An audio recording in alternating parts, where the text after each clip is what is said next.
Good morning. Today the 4 measurements I will be doing are cervical extension, wrist flexion, hip internal rotation, and trunk lateral flexion.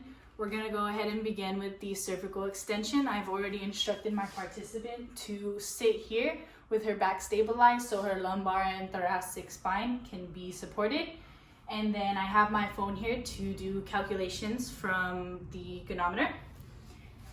We're going to start with the axis of the goniometer on the external auditory meatus, and the stationary arm will be vertical, and the moving arm will follow the nostril, be aligned with the nostril.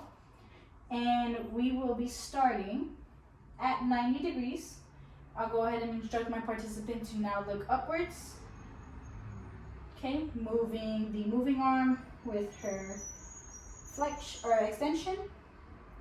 Okay, the reading off of that is 23 degrees, but since we started at 90, we will do 90 minus 23 degrees. So we will get a resultant of 67 degrees for the cervical extension. We will now go to hip internal rotation since we are already in a seated position. So we will start in a seated position with our knees flexed, the participant's knees flexed, and stabilizing the distal thigh. The goniometer's axis will begin in the center of the patella with the stabilized arm vertical, and the moving arm will follow the anterior midline of the tibia. So, and we are starting at 0. So I will now instruct the participant to begin to move their leg with their distal thigh stabilized. Okay, and that reading is going to be perfectly at 40 degrees as such. There it is. Okay, and we're now going to move on to, let's do the wrist flexion.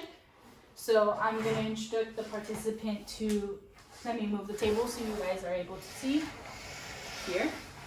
Okay, I'm going to instruct the participant to sit with their shoulder abducted 90 degrees and their wrist hanging off of the table. I am also going to stabilize their forearm. Let me move so you are able to see. I'm going to stabilize their forearm here, and the axis will go in the center of the wrist with the stationary arm aligned with the ulna.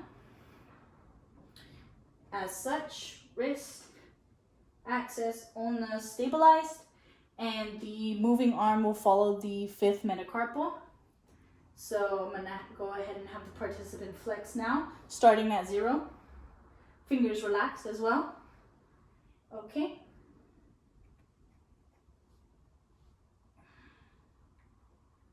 Awesome. Okay. Let me get it one more time so that it's just stabilized.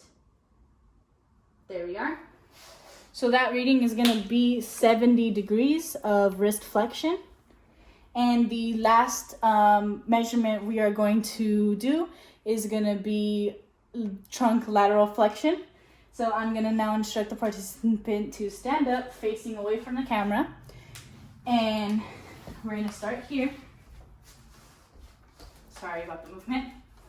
And you're going to place the axis of the goniometer on S1 vertebrae, which is here. And the stabilized arm will go vertically down. And the moving arm will follow the C7 vertebrae. And I'm now going to instruct the participant to flex laterally to the right. And go ahead. We are starting at 0. Go ahead. Okay, and I'm now moving the moving arm to follow the C7 vertebrae. Okay, as such, boom. We're gonna get a measurement of 42 degrees on that one. A little higher than most, but that's okay. She might be a little more stretched in that region. And that is gonna be all of our measurements for today. Thank you.